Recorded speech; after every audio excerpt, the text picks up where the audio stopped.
I'm so excited to bring you this episode of The Interrupted Path. It's an interview with Leroy from the SweetScience Foundation. It's about his journey into teaching boxing to empower young people, and it's an incredible story. I hope you enjoy it. Thank you so much for doing this.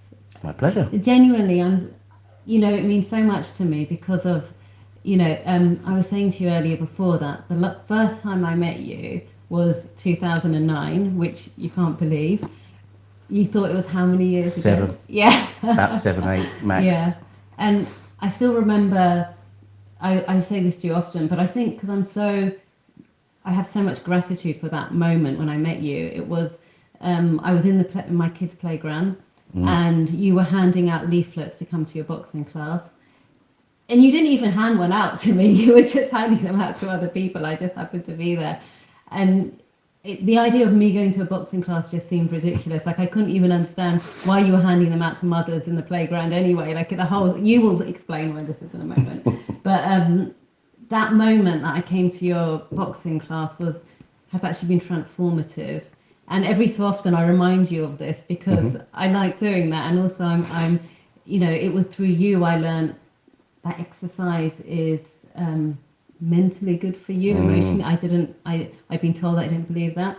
I learned a lesson from you, which I talk about often with so many people, Leroy, and that is the power of sort of language and the power of how of intention. Like, I thought when you go to boxing, you're there just to have a fight, and that wasn't the case. Same for a lot of people, yeah. Yeah, but I think I could spend a while telling you how brilliant I think you are, and that's not the aim of this, is it? So I'm going to ask. What we're here to do, which is, this podcast looks at our interrupted paths and how we come to do what we do and the journey that gets us to what we do. I don't know your story. I just know that I think every so often I tell you my story again, so you know my story. So I was wondering if you could let us know, if I received your CV, what would your job title say, and what were the kind of 3 or 4 things that would be on there? I think there's probably loads, so just give us a snapshot. If you go back to the start, I suppose my CV would say salesperson at Cobra Sports, working in a sports shop. Because on leaving school, I still had a draw towards sports, but I didn't really know what it was. So that was as close as I could get, working in a sports shop. So that would say that. Before that, it might say, it would say, working as a odd job man on building sites, digging holes, smashing things up. Couldn't build anything, or I didn't know what I was doing. So I'd say that as well. Then I'd done my little bit of temping, just working in, waiting for the phone call and someone saying, come and work here today and work there today, doing different things. Then it would say gym instructor. Oh. Yeah, gym instructor, working at a couple of gyms. So I found my way into sports and health and fitness that way. Then it would say personal trainer, because I got not bored of working in gyms, but it had a roof, it had a ceiling, if you know what I mean. And it wasn't for me. It was like the furthest I could go would be gym or club manager, which meant just selling memberships, not even working in the gym anymore, talking to people. And that didn't appeal to me, so I just went out on my own and became a personal trainer. And now I suppose it would say, it does say, I'm CEO of SweetScience Foundation. Yeah, national charity, and which is a big change, a massive change, but something that that I'm very proud of and buzzing to do. What is the SweetScience Foundation? Well, it used to be SweetScience Limited. I missed that out, actually, because I did start SweetScience Limited first of all, and that's just us going into schools. And first of all, it's just me just going into schools and working with kids, using boxing as a sort of vehicle to be able to engage them, teach them some form of discipline, help them to, which something that is not really done enough, if you ask me, or recognised even, excuse me, and that is that allow young people to vent frustration in a positive way. Something that's lost, and again, not recognised by a lot of teachers and a lot of establishments, is that as human beings we get frustrated, and it's you know, you can't just keep putting that in a box all the time. We've all seen what that leads to. Yeah. So in a way where it's positive, and you know that if you do get angry about something, you can hold it in, control yourself, and then go and work the pads, skip, hit the punch bags, and vent it. And all the while you're doing that, you're venting it in a positive way that's not going to damage anyone or yourself, and get fitter and stronger and learn a skill while doing it. So yeah, we've, like I say, now we've become a charity with the results that we were getting. We took on more and more coaches, but the results that we're getting and still getting in schools, I really wanted to offer that much more widely, because like I say, it works. The results that we get are sort of not that comfortable blowing my own trumpet as such, but it really does work. We get kids to listen to us. We get kids to do the things that we want them to do. We get kids to change track.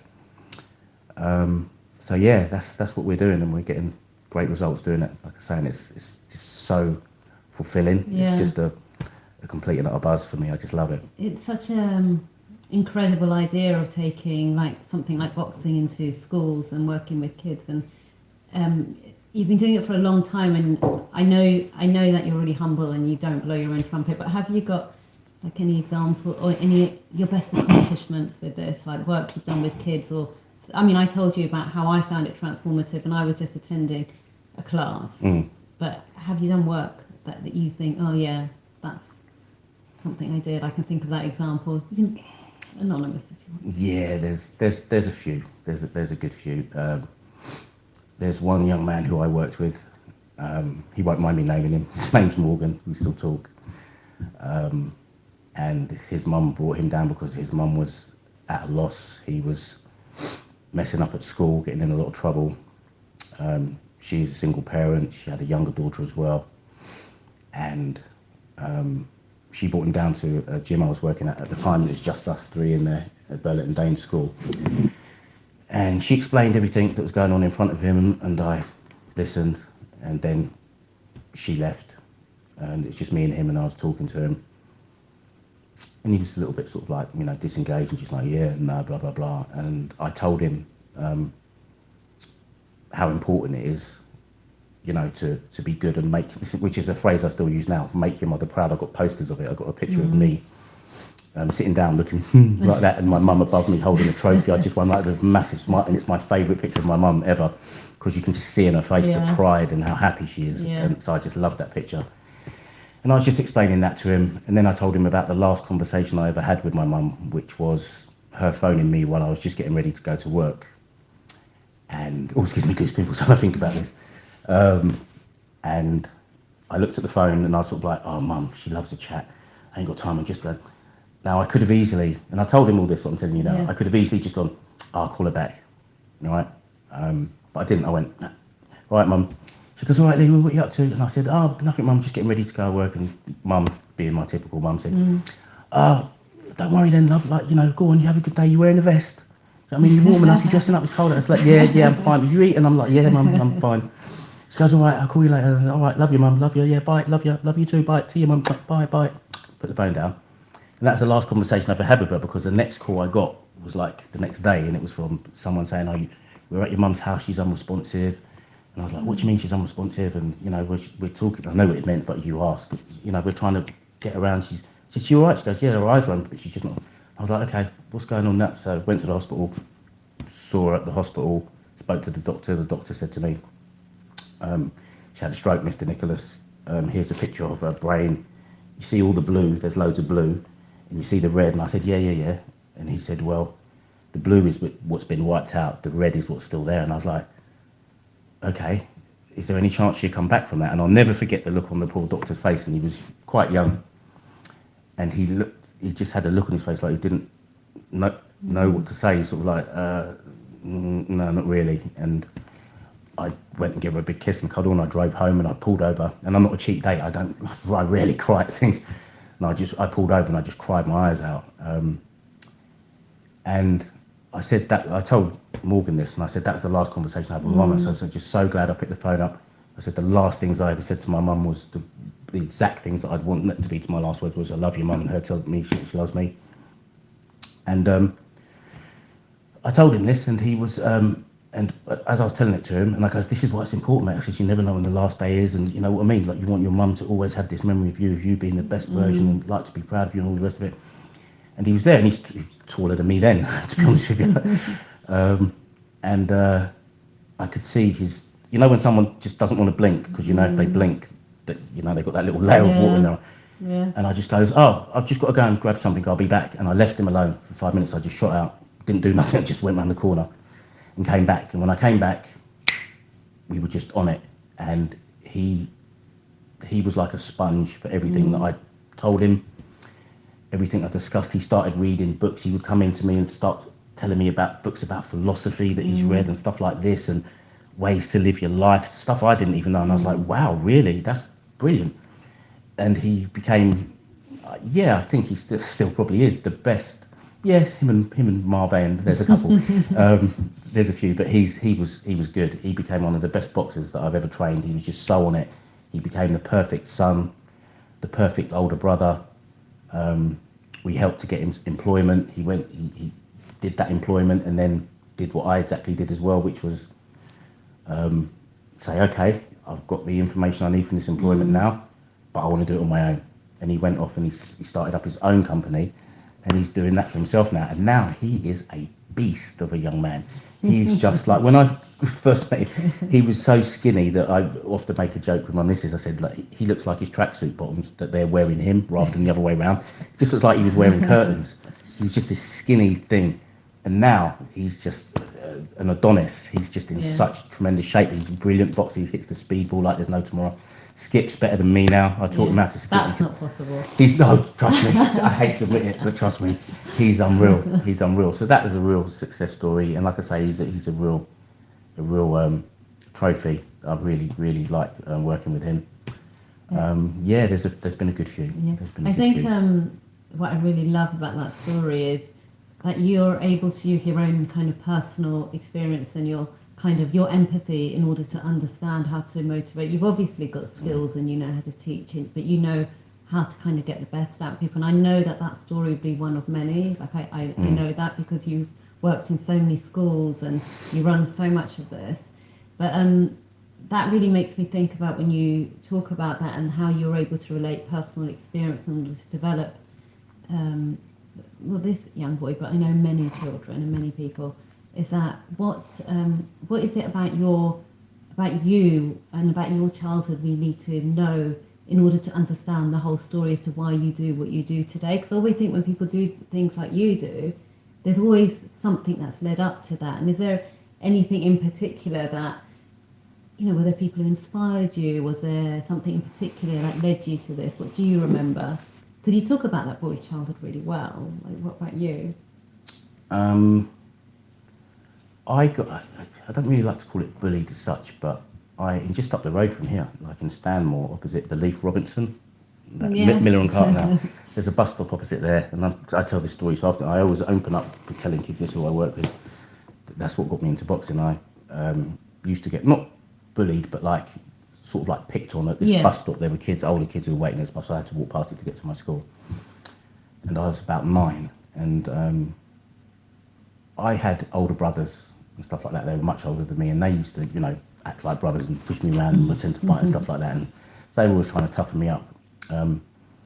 So when these kids used to start calling me names, and this is back, you know, a long time ago. I was 9, for God's sake. And that, you know, it's racist comments and stuff like that, which, you know, and I was sort of like, no, I'm not, like, shut up, like, and I used to argue back, and they probably used to think, he's this little mouthy kid, like, you know what I mean, like, and just, yeah, get out of here, this, that, and the other. And I didn't really like it too much, as you wouldn't, and I decided to, because my brother had a poster of Bruce Lee, who used to share a room with my youngest to next oldest brother, and he had a picture of Bruce Lee, like, it's from Enter the Dragon, I think it was, and it was Bruce Lee standing in this mirrored room with like, brilliant physique and like cuts down him, like, because he's fighting that guy with the iron claw. And I used to think, if I looked like him, I bet I wouldn't get bullied. So I went to karate, found that boring as hell. The big white suit and everything. And then left karate after a while, and I think I just sort of gave up into thinking that, you know, I'm going to be that type of person who gets bullied. But my love of movies kicked in, and I went and saw a movie at the cinema opposite Debenhams. It's Gold's Gym now. Oh yeah, I always look at that and Yeah. I think that used to be a I cinema. know, yeah, And yeah. I didn't know which one it was. Yeah, that was my local cinema. Okay. Yeah. And I used to go there early on the Saturday morning because it was cheaper then, like 25p or something. Oh my Saturday morning. goodness. And I saw a movie called Rocky. I love Rocky. Yeah, it's massive. Yeah. Without that, I don't know if I'd be doing what I do now, to be honest with you. And I came out of the cinema and I wanted to be Apollo Creed. I love Rocky, and I was glad he Yeah. didn't win in that Yeah. fight. It's plot spoiler. But he didn't win. But Apollo Creed represented, like, he looked not like me physically, but he was a black guy on screen who Yeah. I'd never seen a black guy represented like this Yeah. before. You know, he was intelligent, articulate. He was in good shape. You know, he was a great boxer. And I was just fascinated by this guy. So I went to my local boxing gym, opened the door, changed my mind as soon as I opened the door because everybody looked really good. But luckily the coach spotted me looking through the door and asked me what I wanted, and I wasn't smart enough to make a story up. And he just told me to get changed, and it started from there. But I just remember the discipline, that the respect, is that the respect, I suppose, that he had with this, you know, room of young men. Yeah. That he'd say time and everyone would stop. He didn't Yeah. have to shout, he didn't have to say it twice. You know, and in my school, and most kids' schools in them days, teachers were like, come on, I told you, Yeah. get down from there, stop it, Leroy, if you keep doing that again, you know, Yeah. Sarah, leave it out, Darren. But this guy was just going like that, so I'm going to listen to what this guy says, and I did, and I got pretty good pretty quickly, and sort of became sort of like the leading boxer in the club pretty much. And I was winning titles and trophies and all the rest of it, and my school life started to get a little bit better after that. Right. And yeah, I think it was that. I mean, there were things that happened. Do you know what I mean? In my childhood, that all, and again, told you this is going to be like a therapy session, didn't I? That were, you know, we had an incident with a local family, like, you know, the family. I won't name them because they're still about, I'm pretty sure. And there was an incident with our family and their family, and one night they crashed into our house and caved the house in downstairs, and we were all upstairs, asleep, terrified. And that sort of had an effect on me, I'm sure. I don't know what, I can't pinpoint it, but I know it did something. But what it didn't do was make me retreat under a stone. It didn't do that. It made me sort of go, okay, well, better be ready for this sort of stuff then. And, Yeah. do you know what I mean? If this is what the world's like, because I was young at the time. So yeah, there were a few little things like that happened.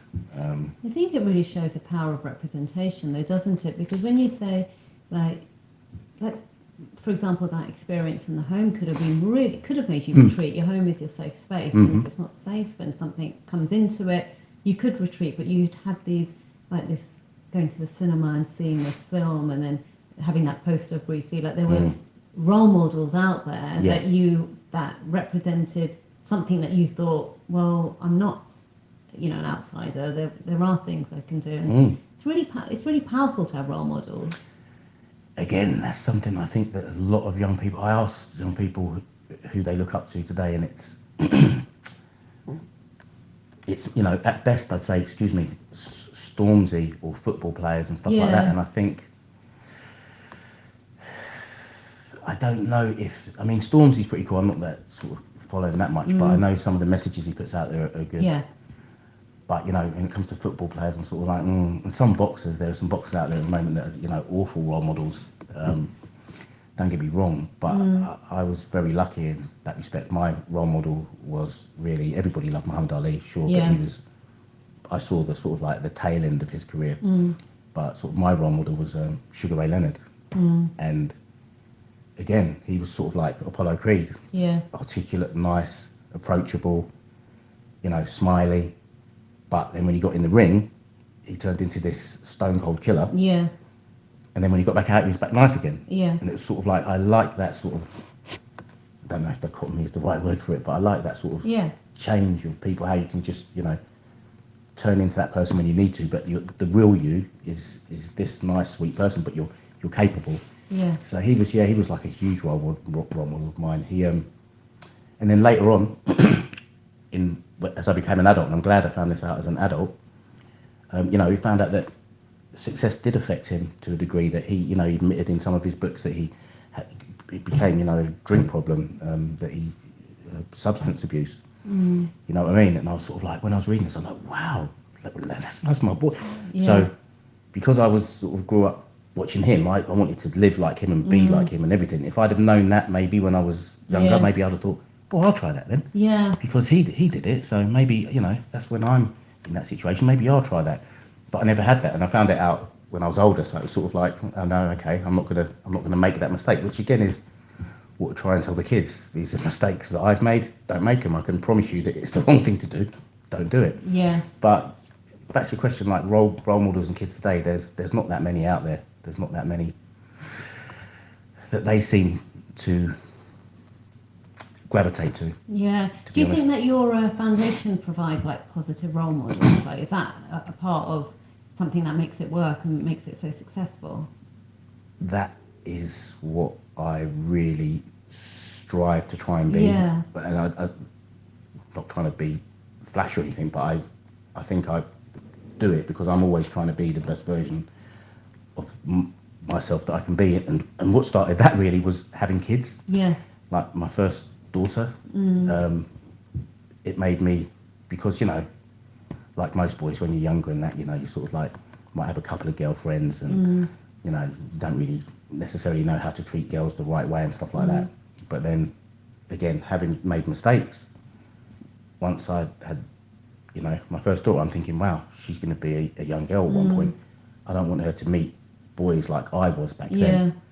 Do you know what I mean? I want them to be strong and capable and know what they want. I want them, because that's what they say, isn't it? They say a lot of young girls go for guys like their dad. Yeah. Yeah. And I thought, well, okay, then I've got to be a good guy. Yeah. I've got to be a good guy because I want them to sniff out idiots. Yeah. Do you know what I mean? Yeah, like straight away. And I want them to recognise someone who's going to be good to them and treat them right.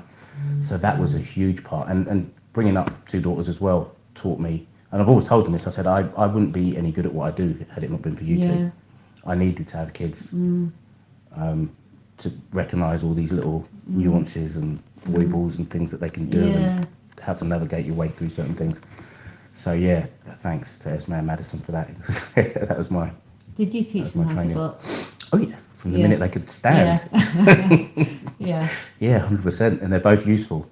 They're both pretty useful, and they're very, very pretty girls.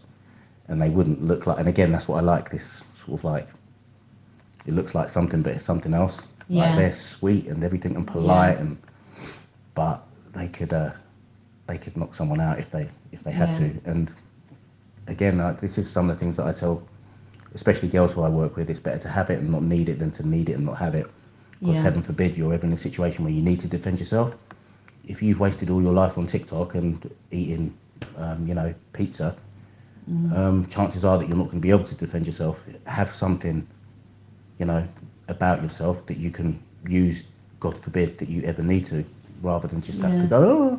Because one of the things that you always champion, and I've known this for a long time, is like girls doing sports, girls doing boxing, and you've done work around that, I think. I think there's a lot you do, and I think that's why I was so comfortable in your classes as well, because it's just it's a really inclusive place. And does that come from having daughters? Is that? I believe so. Yeah, I really do believe so. I mean, it's a kid asked me probably about a month ago now, and it's funny that I've never really thought about it myself, because I'd really sort of like try and think about. I just don't try to. I just think about things quite deeply sometimes. And the kid said to me, he goes, "Do you prefer training boys or girls?" And it was in the middle of a session, and I just said, "No, they're both the same. I don't. Yeah, equal. I don't mind." And then carrying on, like, come on, keep on skipping. Don't just start trying to talk to get out of it. Keep doing what you do. But then as the rounds went on, I was thinking, have I got a preference?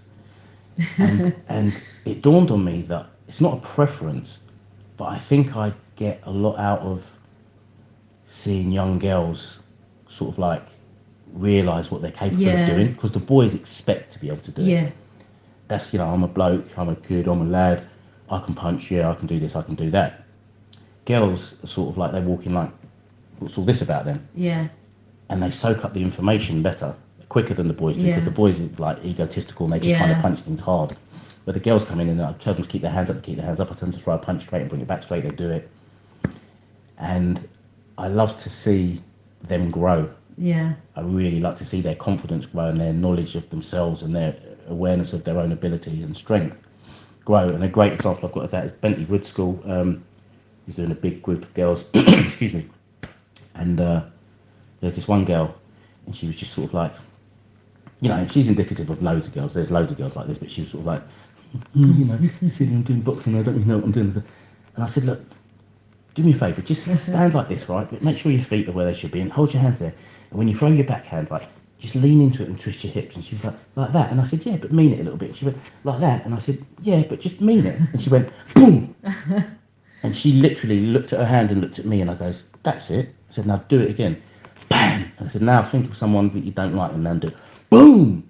And she was like, it was like she just discovered that she could fly or something. Yeah. And she was away. She was away. And then she's like, bang, bang, boom, boom, boom. Want to come to the after school club all of a sudden, and now you just see her bloom and blossom. And whatever it takes to be able to do that, someone should be doing it somewhere.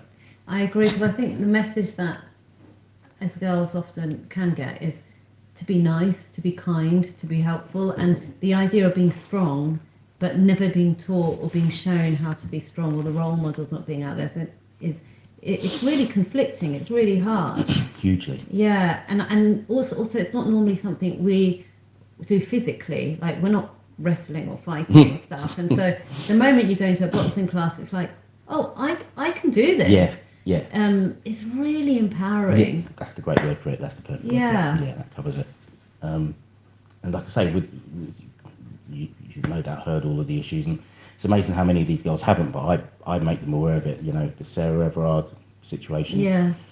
The young lady, God forgive me for not remembering her name, but I think I just mentally just block it out a little bit. The young lady who was a school teacher, and she walked through the park to meet her friends. Yeah. In the park, and she just disappeared and then got found. She literally must have just got picked up, put in a car, and that's the end of her. You know, and I'm like, you need to be able to take care of yourself. It's one of my sort of like quotes now. It's not important. It's essential. Yeah. It should be taught in all schools the right way. It's non-contact what we do, the right way with the right sort of ethos behind it. But it should be taught in all schools to presume that you're going to walk through your life and there's never going to be an issue where you might have to, you know, either run or defend yourself. I think it's a little bit, well, not I think, I know it is. It's just, it's a little bit fluffy. You've got to be able to, you know, you've got to take that into account. And then confidence as well, I think. I think that's it as well, because I think it's about that example you gave of going past the bus stop and being bullied, like, or being teased, but then learning boxing and then moving with a confidence. It's the way you sort of carry yourself and you feel. And I think that's the difference. I think that was my experience of going to your classes as well. It's just being able. I'm definitely not looking for a fight. I don't go through life. That's not the way I go through life. But there's something inside where you're like, I just feel like I can move around a bit more. Yeah, definitely. Well, there's I can't remember who it is now, but I should really research it. But there's a famous book written by is it a Chinese philosopher or something like that, and it said the best way to avoid war is to be prepared for it. Yeah, that's a good one. No, we'll have to look for that. That's a good quote. So just be, just it's okay, it's cool, but if it does, I can take care of business. I think that's really important. Really more than important, it's essential.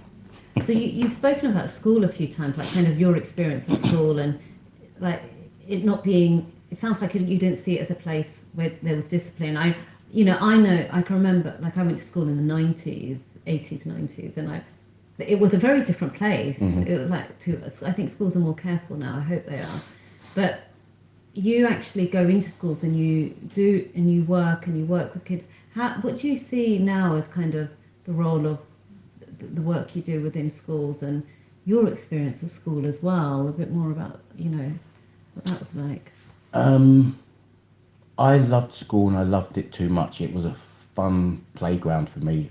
We had some of the best laughs in school. I saw it as a sort of, the only classes I connected with were art, English and PE. Oh, English, my favourite. I didn't think, they're the only classes that I did any good in.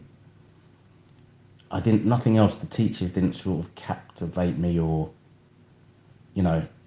like if one of my teachers would have turned around, it's amazing really, it's such a wasted opportunity. If one of my teachers would have turned around and sat me down and goes, Leroy, you like your boxing, didn't you? And I'm like, yeah. So, have you ever thought about maybe getting into sports? These are avenues that you could, might be an agent, you could be a coach, Yeah. you could be a trainer, you could be someone who puts on events for sporting events. I'd have gone, really? Because I just didn't even clock with my head that they were, opportunities for me doing that then, which is stupid really, but when you're a kid, you don't. If one of my teachers would have come up to me and said, Leroy, like you like films, didn't you? You love your horror films and your Star Wars and all them sort of. He said, have you ever thought about getting into the movies? And I'd have been like, what do you mean? Well, what an actor. I said, no, maybe not an actor, but you might be someone who could write stories. You'd write good stories in English. You could maybe write scripts. What's a script? And then sit down a minute. A script is when right. They said you could have been a set designer or you could have been a makeup artist. If they'd have showed me those sort of options and opportunities that were out there. Yeah. But I mean, in a way, I'm glad they didn't, because I might not be here now if Right. that had been the case. And I really, without sounding like silly, I really believe I was put on the planet to do this. I really believe that's why I didn't turn professional as a boxer. Why I didn't, I've always been interested in law. Why I didn't take any of them avenues, because this is what I get the most joy from. And I just think this is what I was meant to do. But teachers, I don't think I had those teachers around me who was going to give me those things. But I try and do that with the kids we work with. I mean, but again, I didn't really have that in school. Boxing was my main thing. That was my and again, I never thought it would lead to this. Like when I did finally stop boxing, I never sort of thought, oh, you could go into promoting, which wouldn't have interested me really, but or training, being an actual trainer or coach and getting paid for it. That didn't sort of really appeal to me. But again, when Esme was born, I tell you, without, I hope not boring you, but what really changed my mind about getting out of like personal training and stuff like that and doing this was so much was happening. And look how long this has been going on for now, the Stephen Lawrence thing and all that sort of stuff, right? All this sort of stuff was going on. Yeah. I've still got the newspaper, I've kept it now. I think it was the Express or the Mail, and it just had like passport photos going across the whole page saying all these kids have been stabbed to death over the past year. Loads of faces, like young kids in the school uniform, and I'm like, wow. And I was thinking, right, my daughter's going to grow up in this world. What can we do about that? And so I started thinking going into schools and teaching kids boxing, but what cemented it was the last Rocky movie came out, Rocky Balboa. And it was like it was meant to be the end of the series. Like he's old now, but he's having one comeback fight. So I found all of my old boxing buddies. I just tracked them down, and I said, right, I'm taking you to see this. We're going to Park Royal. We're going to go and watch Rocky. This is what started most of our journeys. It did. Rocky started loads of people boxing. And I said, so we've got to see this out, boys. I said, like, come on. And we all met up, and they all turned up, and everyone was a little bit sort of like wide around the middle, a little bit less hair, less hair, wider bellies. And I brought loads of cuttings, because I'm crazy for that sort of stuff. I've got all the old newspaper cuttings of us, and I've got pictures of them. They're looking at me, oh, look at this, and like, God, they're all fascinated by it. Went and watched the movie, but then when we were talking in the bar before, I said to Wayne, what are you doing? That, oh, Wayne, I run my own company. I'm doing this, that, and the other of it. I said, oh, all right, Simon, what are you doing? He says, yeah, I run my own company. I'm doing this, that, and the other. Yeah, I've just started a company. And what dawned on me was that we were all independent. We'd all started. We weren't sort of built to work sort of for other people. We all had enough drive about us to go, nah, this is what we're going to do. I want to do it like this. And that just made me go, do you know what? I've got to get kids into this. I've got to teach them like the same discipline and drive that I was taught through boxing, and having that team of cool people around you all the time. And yeah, that was my final straw.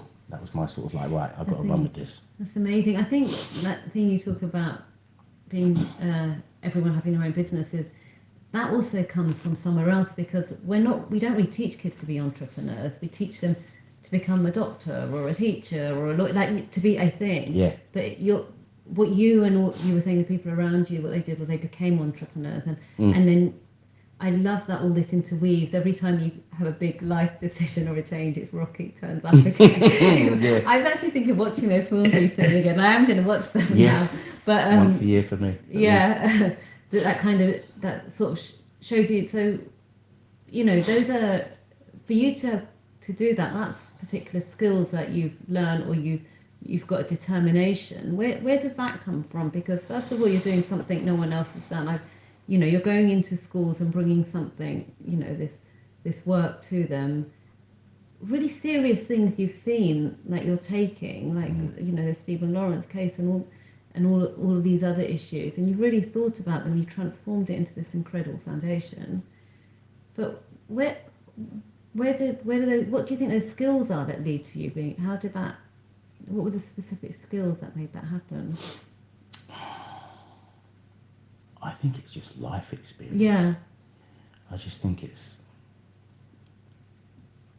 when things are thrown at, when I say you, me in particular, but Yeah. people in general, I hope, it's analysing them and seeing what if you've made a mistake, seeing what you could have done right in that situation and making sure that you don't make that mistake again. I mean, I'm a very, and again, a word I teach a lot of kids and tell them I tell them what it means, but I said look it up as well, is introspection, which is a word I read in a James Herbert book many years ago when I was hiding in the toilet cubicle when I was doing work experience in Debenhams, and I hated doing it, so I used to go and read my book in the toilet for like 15 minutes on end, and any words that I came across that I didn't understand or know what they meant, I used to write them in a post-it note on the back, and when I got home I'd get my dictionary, because there were no phones in them days, to just Google it. Yeah.